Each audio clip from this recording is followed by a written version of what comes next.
When the blame runs dry, the narcissists collapse into the abyss. There comes a haunting silence in the narcissist's life, a moment when every scapegoat has fled, every admirer has turned away, and there's no one left to carry the weight of their projections. Psychologists describe this as the narcissistic collapse, a psychological implosion that occurs when external validation disappears. Without anyone to blame, manipulate, or mirror their grandiosity, the narcissist is forced into the one confrontation they've avoided their entire life: the encounter with the self. And for them, that confrontation is unbearable. Dr. Craig Malkin, a clinical psychologist specializing in narcissism, notes that narcissists construct their identity entirely around external admiration. Their self-worth isn't self-generated, it's borrowed from the eyes of others. When that supply dries up, what remains is an emotional void so deep that even they can't comprehend it. This is where their midlife crisis begins, not because of aging or missed opportunities, but because the mask they've worn for decades begins to crack. The reflection staring back at them feels foreign, empty, unanchored, almost non-human. Deprived of external targets, they spiral inward. Depression sets in. Not the quiet sadness of remorse, but a suffocating sense of existential panic. According to psychiatrist Dr. Heinz Kohut, founder of self-psychology, narcissists lack a stable internal structure. Their entire psychic architecture depends on the presence of others to affirm their worth. When no one is left to absorb their projections or praise their false self, they are left alone with a kind of psychic nakedness. They begin to feel what they've long inflicted on others: isolation, confusion, and shame. It is in this psychological darkness that decay begins. Slow, invisible, merciless. Their vitality fades. The charm that once drew people in evaporates because it was never authenticity, it was performance. You can see it in their eyes first, a dullness replacing the predatory gleam. Psychologists often describe this as the loss of narcissistic fuel. Without constant reinforcement, the narcissist experiences something akin to emotional starvation. Their mind claws desperately for something, anything, to blame.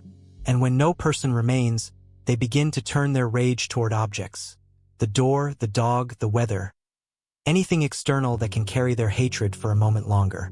This obsessive externalization reveals a deep truth. Narcissists are terrified of introspection. They cannot sit quietly with themselves because the silence reveals everything they've spent years suppressing: shame, envy, and a profound sense of unworthiness. To survive psychologically, they double down on denial.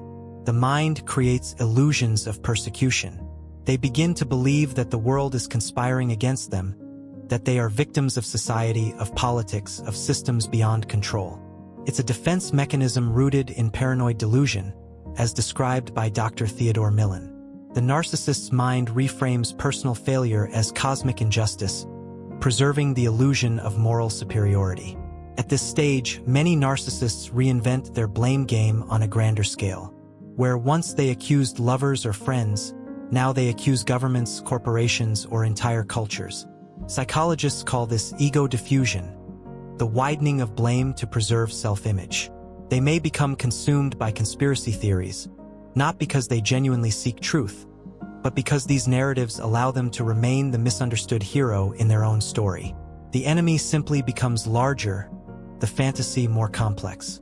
"They're trying to silence me," they'll say, or "everyone is jealous of my success." It's not delusion for its own sake, it's psychic survival. But beneath this noisy defiance lies terror. The narcissist's identity depends entirely on opposition. Without enemies, they cease to exist.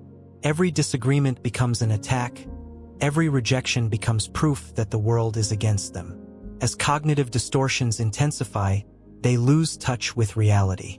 According to trauma therapist Dr. Eleanor Greenberg, this stage often borders on psychotic decompensation, a total break from emotional coherence.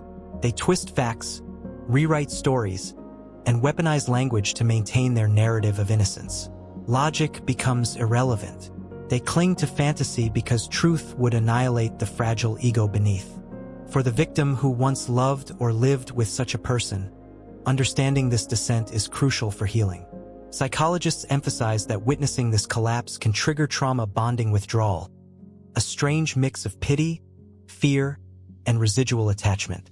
You may feel tempted to rescue them again. Don't.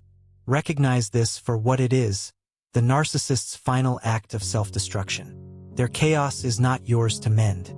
As Dr. Ramani Durvasula often reminds survivors, the best recovery strategy is radical detachment and self-reclamation.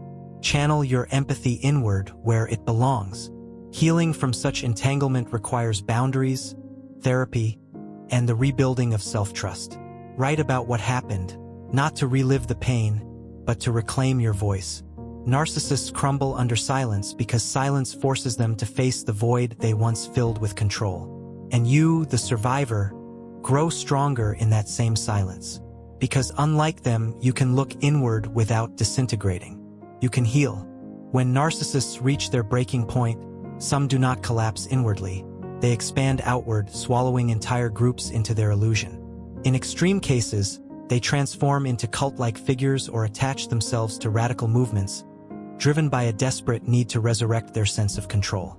Psychologists describe this as the collective extension of narcissistic delusion, when an individual's grandiosity spills over into social or political realms, using ideology as a new stage for performance. Their charisma, once used to seduce lovers or manipulate families, now becomes a tool of mass persuasion. But beneath the charm and conviction lies a deep, unrelenting fear, the terror of being exposed, ordinary, or forgotten. Dr. Sam Vaknin, a pioneering researcher on narcissism, explains that the narcissist's ultimate fear is psychological annihilation, the idea that without constant attention, their sense of existence disintegrates. To escape that inner void, they construct an us versus them narrative, a fortress of illusion that shields them from their own shame. Through this fantasy, they rewrite reality itself, transforming their fear into moral superiority. I am not broken, they tell themselves. I am awakened. I see what others are too blind to see. But psychologists warn that this is not enlightenment. It is projection turned into ideology. The real war is not between the narcissist and the world. The real war is inside them, between the false self that must stay flawless and the real self buried beneath shame and fear. As their delusion deepens, reasoning with them becomes impossible. Conversations turn into verbal traps. Every word you offer becomes ammunition for their paranoia. They accuse you of betrayal, manipulation, or blindness. Facts no longer matter, because facts threaten the fragile scaffolding of their fantasy. When truth challenges them, they simply rewrite it.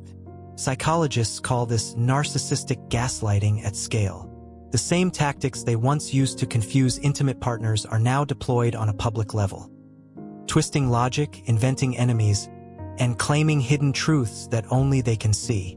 The truth is hidden, they'll insist. You're blind like the rest.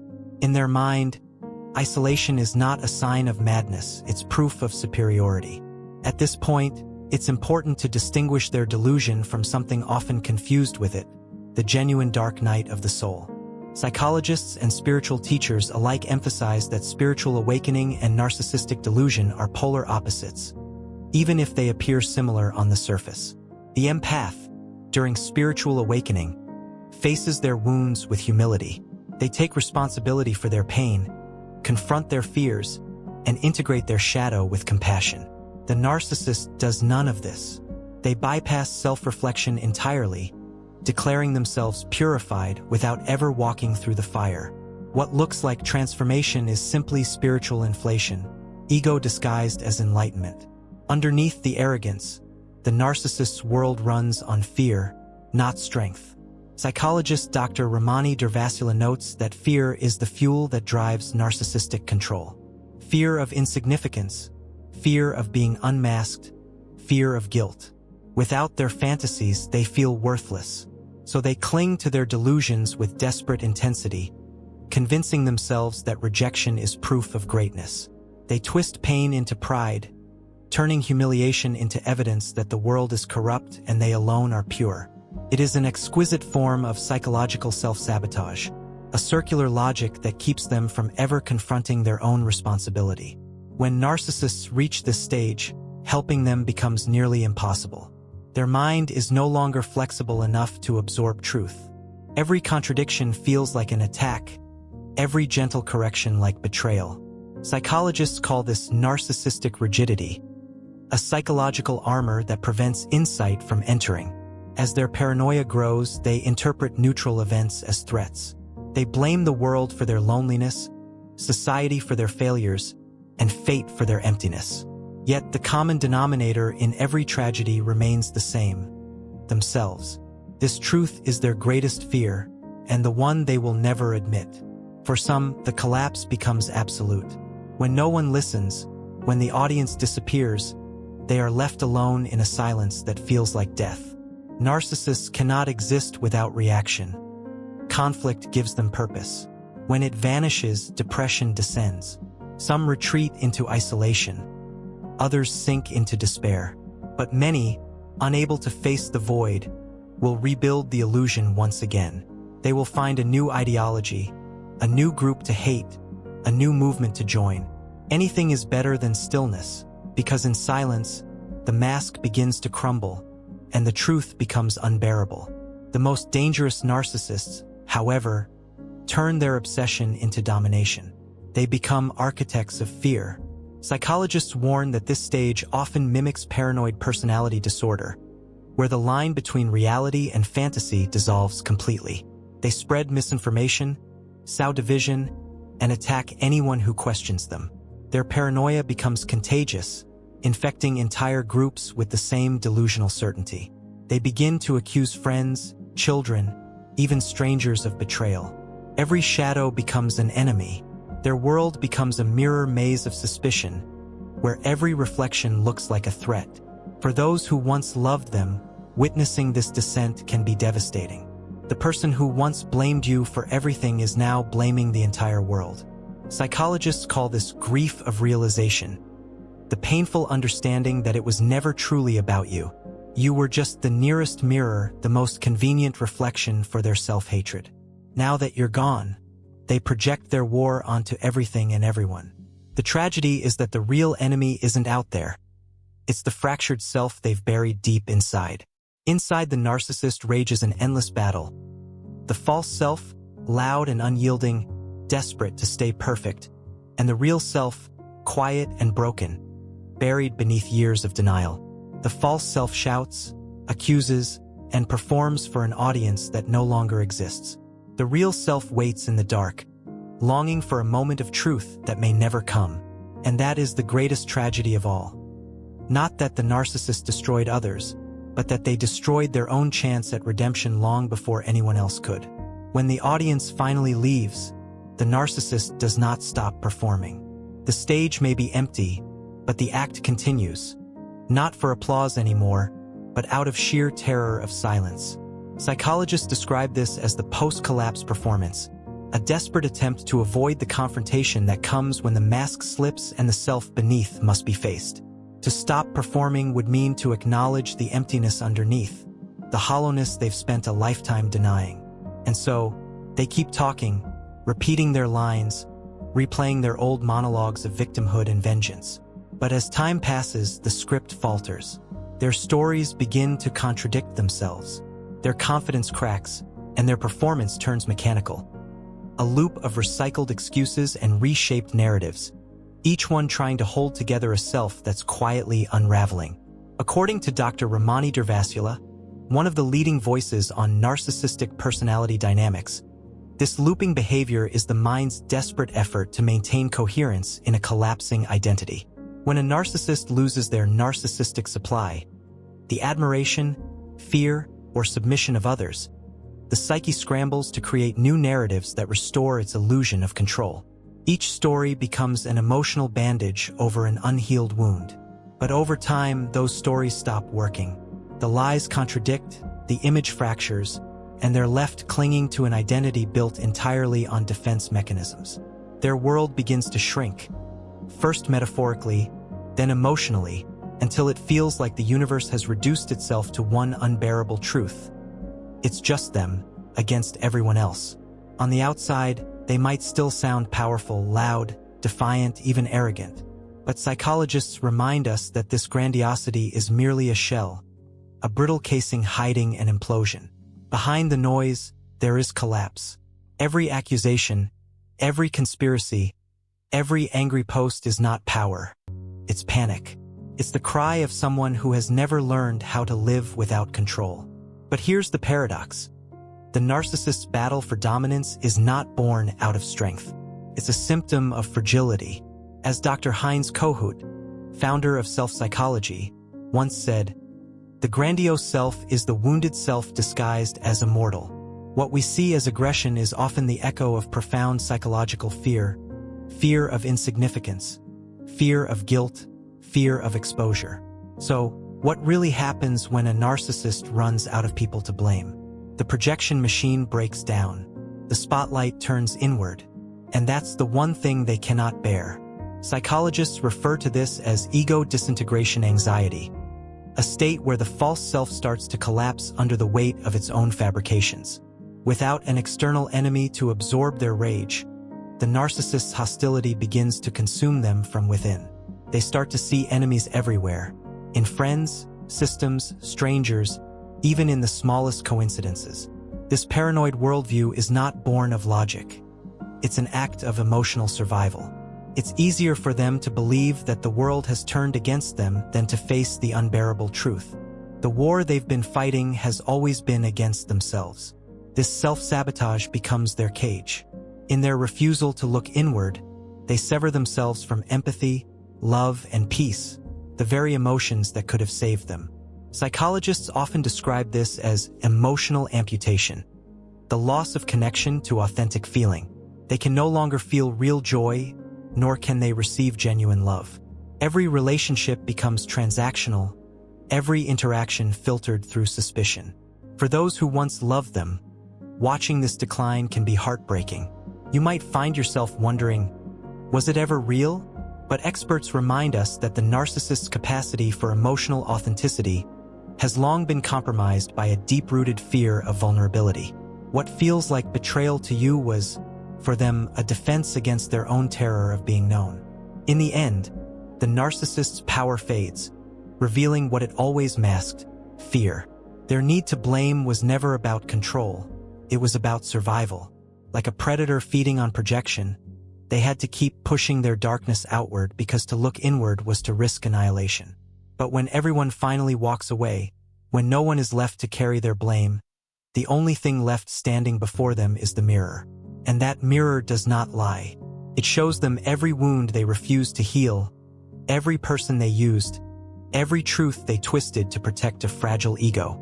This is the moment psychologists call narcissistic reckoning, when the grand illusion meets the brutal clarity of reality. And what do they see in that reflection? Not the hero, not the victim, not the genius or savior they once claimed to be, but the empty space where a real self should have been. The tragedy of the narcissist is not just that they hurt others. It's that they never allowed themselves to exist beyond the performance. They spent their lives running from a shadow that was always their own. And when the lights finally go out and the applause dies, that shadow is all that remains. For those who've witnessed this, who've lived through the chaos, the manipulation, and the endless blame, know this: what you saw was not power, but fear disguised as control. Your role was never to fix them. Your healing begins the moment you stop being their mirror. As psychologists often advise survivors, reclaim your reality, reconnect with your empathy, and re-anchor your worth in truth, not illusion. Because while the narcissist remains trapped in their eternal performance, you still have something they lost long ago: the ability to face yourself and heal. In the end, when the narcissist's mask falls and the lights go out, they meet the one person they've run from all their life: their own emptiness. But you, by surviving them, meet your own strength. And that's where your story truly begins. And with that, we close this chapter. Thank you for listening, and for choosing understanding over anger, reflection over blame. Remember, healing begins not when the narcissist changes, but when you do.